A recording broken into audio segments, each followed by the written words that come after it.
पाठ्यपुस्तक भाषा मनी कक्षा 6 पाठ 7वां बहादुर बालक।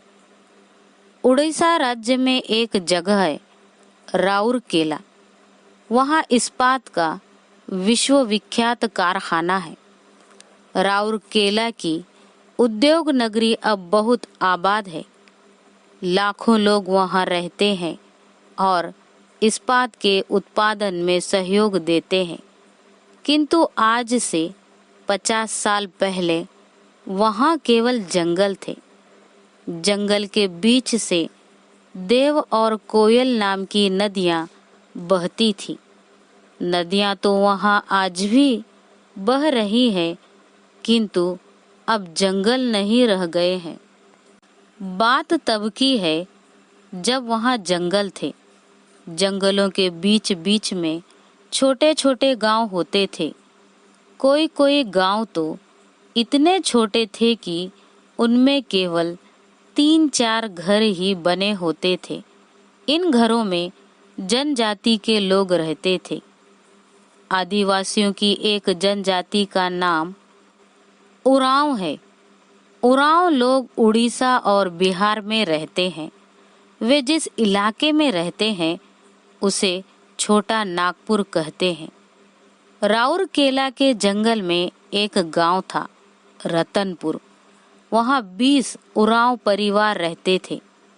जंगल में महुए के पेड़ भरे पड़े थे। महुए के वृक्षों में फागुन मास से फूल आने लगते हैं। इन फूलों में एक अलग ही तरह की खुशबू होती है। देखने में ये फूल अंगूरों जैसे होते हैं। पीले पीले फूलों में रस भरा होता है। रस के भार के कारण फूल अपने डंठल पर अधिक देर नहीं रुक पाते। तनिक सी हवा चलते ही फूल टप से जमीन पर आ गिरते हैं। दिन में इन फूलों पर मधुमक्खियां मंडराती हैं। रात में ये फूल टप टप गिरते रहते हैं। चैत्र मास में तो हालत यह होती है कि सवेरे 4 बजे महुए के पेड़ के नीचे फूलों की खूब मोटी पीली परत बिछ जाती है।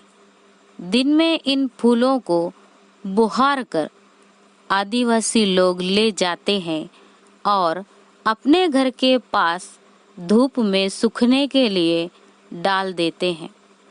इन फूलों से देशी शराब बनाई जाती है। इसलिए आदिवासियों के लिए महुए के फूल मूल्यवान होते हैं। रतनपुर से 1.5 किलोमीटर की दूरी पर दुद्धी गांव है। दुद्धी गांव में टोप्सो नाम का एक बहेलिया रहता था।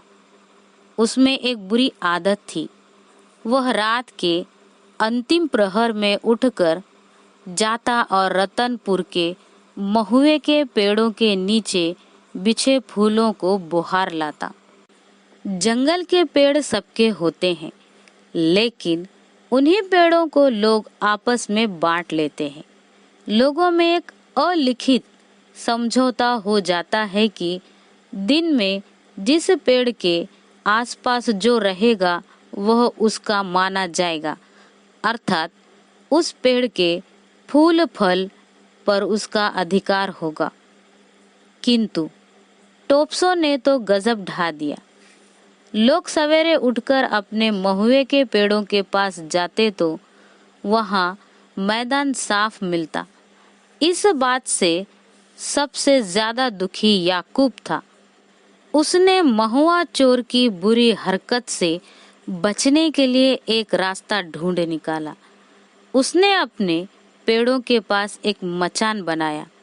मचान पर रहकर पहरा देने के लिए उसने अपने बेटे बग्गा को नियुक्त किया।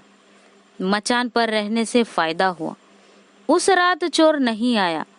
महुए के फूल बच गए, लेकिन बग्गा ने कहा कि उसे रात भर मचान पर ठंड लगती रही। यह सुनकर याकूब ने मचान के नीचे एक छोटा सा गड्ढा खोदा। उसमें ढेर सारी सूखी पत्तियां वो लकड़ियां डाली। उन दिनों जंगल में जलाने के लिए लकड़ी की कमी नहीं थी, इसलिए वह सूखी लकड़ियां जंगल से इकट्ठी कर लाया। रात में अलाव जलाया गया, उसमें मोटी मोटी डालियां भी डाली गई। रात भर अलाव में लकड़ियां सुलगती रहीं। अलाव के ऊपर बने मचान पर बग्गा लेटा रहा। सवेरे बग्गा को लगा कि अलाव बुझने वाला है, इसलिए वह मचान से नीचे उतरा। उसने अलाव की लकड़ियों को हिलाया डुलाया, उनकी राख झाड़ी, किसी किसी जगह मुंह से फूंका भी। लकड़ियां फिर से जलने लगी। तभी बग्गा को किसी के आने की आहट हुई। उसे लगा यह आहट किसी जानवर की है। तब बग्गा ने एक जलती हुई लकड़ी उठाई और इधर उधर देखने लगा। अचानक भय के मारे उसकी घिघी बंद गई। उसने सुना था कि महुआ खाने के लिए भालू आते हैं।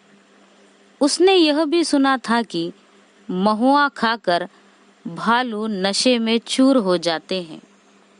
लेकिन उसने सपने में भी कभी यह न सोचा था कि उसका सामना इस तरह से भालू से हो जाएगा। पहले तो वह डरा, लेकिन फिर उसने अपने आप को संभाला। आसपास में कोई हथियार न था। उसने जलती हुई लकड़ी को लाठी की तरह भांजना शुरू कर दिया। इससे लकड़ी पर हवा लगी और वह अच्छी तरह जलने लगी। उसकी लौ से भालू घबराया। बग्गा ने जलती लकड़ी आगे की ओर बढ़ाई। आग से सभी जंगली जानवर डरते हैं। डर कर भालू पीछे हटा। तब बग्गा में हिम्मत आ गई। उसने बिजली सी फुर्ती दिखाई और जलती हुई लकड़ी भालू के पेट पर दे मारी। भालू के घने बाल जलने लगे। बालों के झुलसने से भालू बेचैन हो गया। वह आक्रामक मुद्रा में आ गया और जोर से गुर्राया।